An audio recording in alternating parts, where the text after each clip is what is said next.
topic at the moment is commission, and we've been talking about that since last year. Yeah. With the guide that we've done, and we've literally been inundated with people kind of revisiting their commission. Is it still a win-win situation? What happens? To me, with commission, it's never a one. Like, we've got all these members and all the people that come to us for beauty, for business audits. None of them have the same commission structure. No. And there's not one that's better than the others. No. It's kind of, as long as it's a win-win situation, isn't it? Yeah.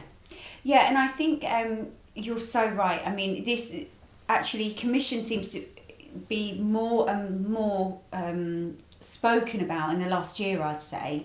For me, definitely, with the clients that I've been dealing with. And I think that's because, obviously, owners are wanting to reward the teams, you know, they're wanting to be able to give them more money, but equally they need to be generating the money themselves and so on and so forth. So my first question whenever, I mean, and I had this the other day, whenever anyone sort of says, well, I'd just like support with commission, is absolutely, but do you know your figures, and do you know your budget, and do you know your KPIs and all of that? Because without that, you could, I mean, as you just said, there's a million different commissions that you could have, a million.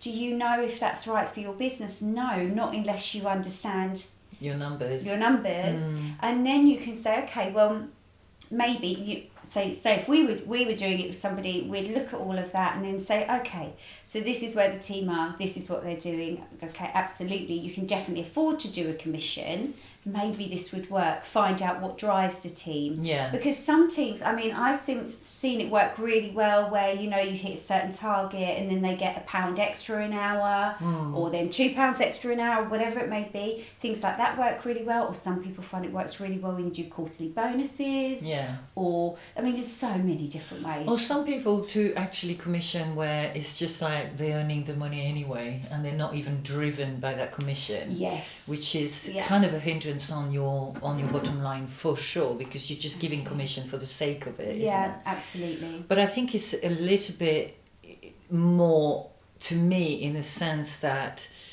revisiting your commission should be happening every year.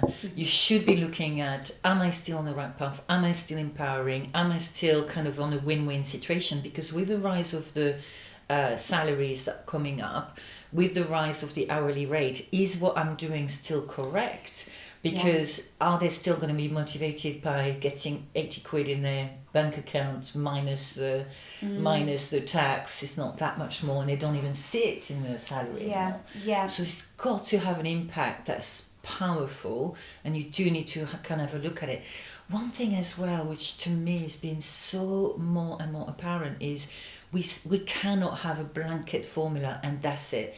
Hairdressers, clinics, salons are going to generate different money. You can't expect a therapist that purely doing nails and lashes to generate as much money as someone who's doing skin, or even a hairdresser. Well, you had that recently, didn't you, with a client of yours, where they'd sort of spoken to someone about commissions, hadn't they? And that had been, you know, someone that mainly, say, deals with, I can't remember exactly, but just to say that maybe it's someone who deals with hairdressing, and it's not going to be the same for a skin clinic. Absolutely. So it's exactly that. But I also feel like we need to, because what I used to find was with a team, is that you give them something and then they think that's it. You know, like that's what I get, that's it. You can never take it. Once you've given it, you can never take it away.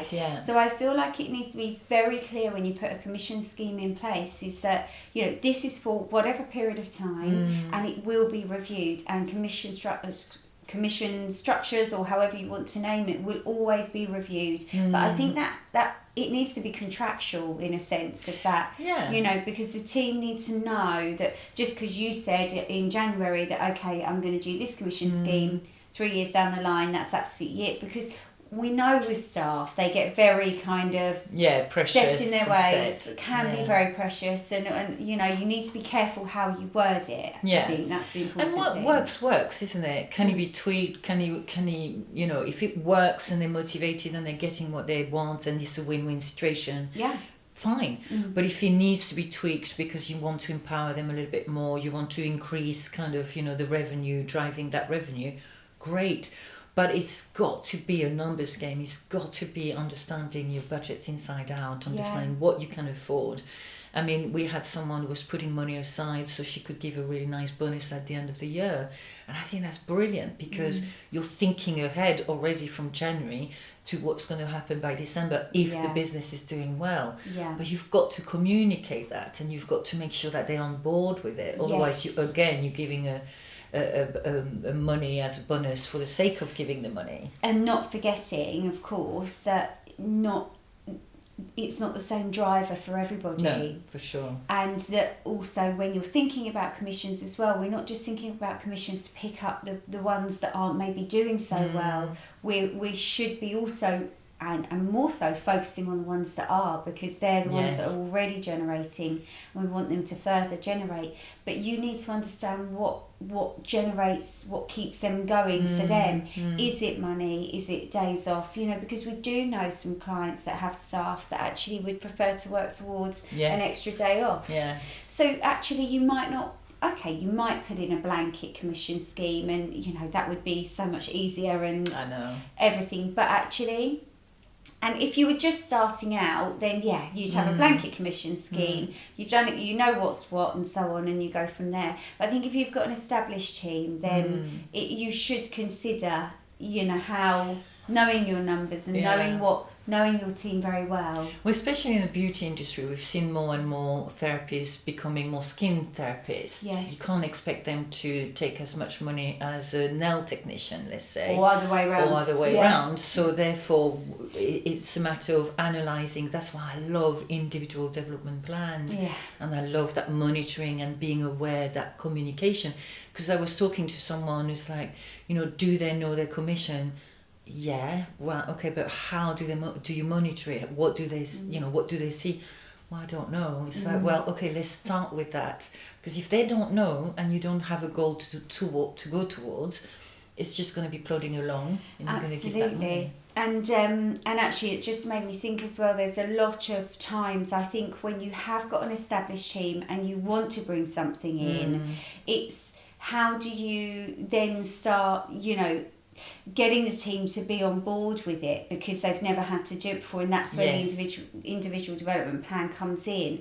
And I think it's about just approaching the team and saying, look, you know, I really want, you know, times are times, or however you want to say it, I want to be able to reward you and give you as much as I can when the business is doing well. So, but in order for me to do that, I need to be able to track and to target and to do this. So it's how you're going to approach it. And and not expecting that the fact that it's going to change overnight, isn't it? Yes. That's again going back to strategy and knowing that it might take 3 months, might take 6 months to get it right. And that's okay, as long as you know your numbers and you've kind of got that strategy to work towards. Thank you for joining us. We really enjoy sharing our thoughts on various topics. If you have a burning question, simply comment below. Don't forget to subscribe and hit that notification button to keep up to date with each new episode.